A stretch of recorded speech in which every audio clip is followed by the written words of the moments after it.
विश्व के अंदर कौन सी सज्जन शक्ति है जो कि द्रवित ना हो, पीड़ित ना हो, दुखी ना हो। बांग्लादेश के हिंदुओं के ऊपर जिस तरह वहाँ अत्याचार हो रहे हैं, वहाँ हिंदू स्त्रियों की अस्मिता पर, उनके मान सम्मान पर चोट मारी जा रही है।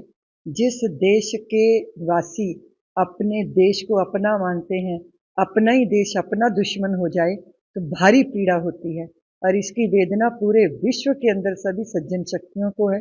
मैं सोचती हूँ कि देश की सरकार ने निश्चित रूप से पहले भी पहल की होगी, लेकिन अभी प्रत्यक्ष रूप में जिस तरह की पहल की है कि हमारे संबंध तभी तक ठीक बने रह सकते हैं जब हमारी भावनाओं का सम्मान होगा, जब हमारी मूल जो धर्म की धारणा है उस पर चोट नहीं होगी। आप छोड़ दीजिए धर्म, मजहब, संप्रदाय, इनको आप अलग करिए। मनुष्यता भी तो कोई चीज होती है, इंसानियत भी तो कोई चीज है। अगर हमने मनुष्य को मनुष्य के रूप में ही देखा और मनुष्य होकर उसके साथ व्यवहार किया, तो ये जो हैवानियत है, ये जो शैतानीपना है, ये कभी मनुष्य के हृदय में प्रकट नहीं हो सकता। इसीलिए नाक तस्वीरें हैं वो देखकर हृदय बहुत भयंकर पीड़ा से भरा है। मैं सोच रही हूँ ये जो हृदय में जख्म है, ये जो पीड़ा है, ये जो दुख है, ये उस पे मरहम है सरकार की पहल।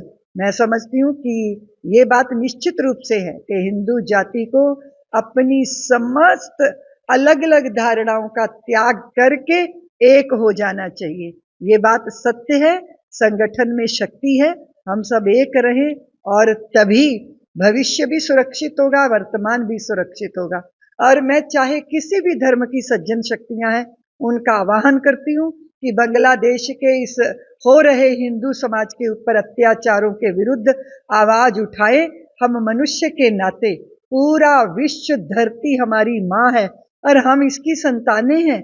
इस तरह हम सहोदर हैं, हम भाई हैं। इसलिए सारे विश्व के अंदर जहां भी ये दृश्य देखे जा रहे हैं, जहां भी इस पीड़ा को अनुभव किया जा रहा है, हमारे देश में भी बहुत सारे लोगों ने प्रदर्शन किए हैं, इसीलिए कि ये अति हो गई है।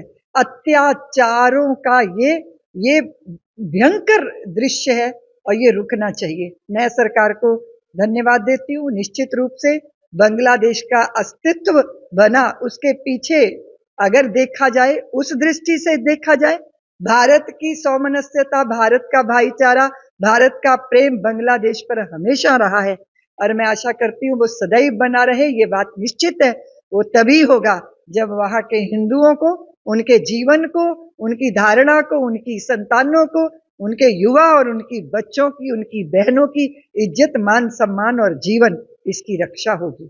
हम इस पहल के लिए सरकार को बहुत बहुत धन्यवाद देते हैं। आशा करते हैं कि ये दुख भरी कहानियां वहां से अब नहीं आएंगी, शांति हो जाएगी और जो वहां महात्मा को जो अरेस्ट किया गया है उनको भी मुक्त किया जाएगा, क्योंकि अपनी रक्षा के लिए आवाज उठाना ये पाप नहीं होता, क्योंकि अन्याय करने वाला जितना दोषी होता है उससे बड़ा दोषी अन्याय सहन करने वाला होता है।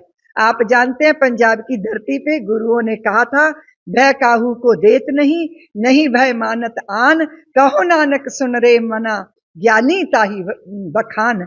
ना तो हम किसी को भयभीत करते हैं, लेकिन ना हमें भयभीत होना चाहिए। ऐसे वातावरण का निर्माण राज्य सरकारों को, केंद्र की सरकारों को और पूरे समाज को मिलकर इस पे प्रयत्न करना होगा।